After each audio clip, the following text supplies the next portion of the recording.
دیکھیے یہ اللہ تعالیٰ نے انسان کو پیدا کیا ہے تو انسان سے یہ مطلوب ہے کہ وہ انسان اللہ کا عابد بنے، اللہ کا عبادت گزار بنے، اللہ کی اطاعت کرے۔ تو اطاعت جو ہے بلا شبہ مطلوب ہے۔ تو اطاعت میں حسن پیدا ہوگا عقل سے،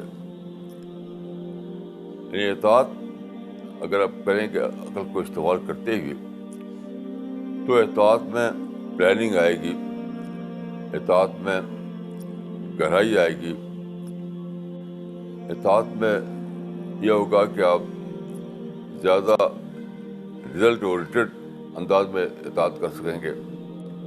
یہ سب ہوگا عقل کے استعمال کے ذریعے سے۔ تو عقل جو ہے جس طرح سے دوسرے معاملات میں ضروری ہے اسی طرح سے اطاعت الہی کے معاملے میں ضروری ہے۔ اطاعت الہی کے معاملے میں اس لیے ضروری ہے کہ ہم ایک ایسی دنیا میں رہتے ہیں جہاں ہمارے ساتھ دوسرے لوگ بھی ہیں۔ تو ہم جب عقل کو استعمال کریں گے تو ہم جانیں گے کہ ہماری حدود کیا ہے، ہماری طاقت کیا ہے، دوسروں کی طاقت کیا ہے، حالات کیسے ہیں، کس سچویشن میں ہم کو اللہ کی اطاعت کرنا ہے، ان سب چیزوں کو دریافت کریں گے۔ نہیں تو بس بالکل نادانی کی چھلانگ لگاتے رہیں گے۔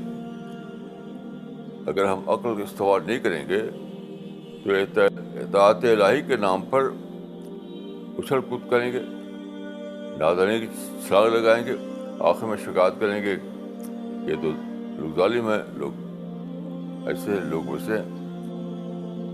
تو اطاعت الہی جو ہے وہ اچھے طریقے سے کرنے کے لیے، اچھے طریقے بنے ہیں کہ رزلٹ اورینٹڈ انداز میں کرنے کے لیے، نتیجہ خیز انداز میں کرنے کے لیے ضروری ہے کہ آپ عقل کو استعمال کریں۔